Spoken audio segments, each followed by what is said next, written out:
What's up, guys? Wanted to discuss something that has helped our guys a ton over the years, specifically the last couple off seasons. It applies to all hard breaks. So you guys have heard us mention in the past, a hard break is what we refer to as any break that requires a rapid deceleration or redirection. That's where you'll see that trigger step or snap down. The most common hard breaks we're going to see are curls, comebacks, fallouts, digs, and deep outs.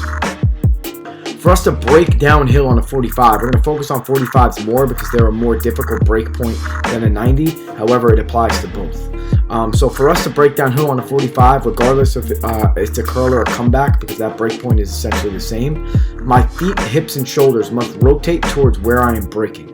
So often we see guys run a comeback that breaks flat like an out break, and then they have to adjust and break downhill from there. Majority of the time, the reason this occurs is because the direction my hips are facing is going to dictate my angle of departure. You'll notice in this rep by Ja'Marr Chase that he initiates his break point square. This is going to eliminate any indicator for the cover defender. Once there is a change in hip height, the race is on between us and the DB. Therefore, we want to get ourselves in the best possible position to run through the break as best as possible.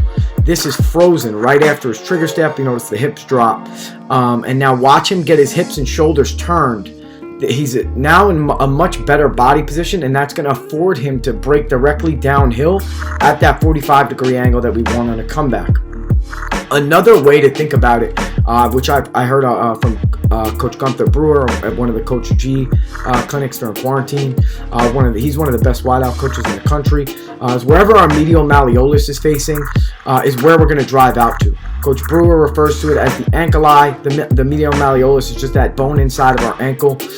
So if our feet, hips, and shoulders are facing forwards by the time we're looking to drive out of our break, we're naturally going to push out at a 90-degree angle, and as we mentioned previously, have to adjust that angle to break downhill.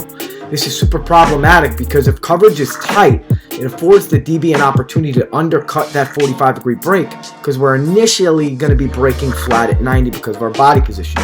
And most importantly, it's just going to take more time to exit that break.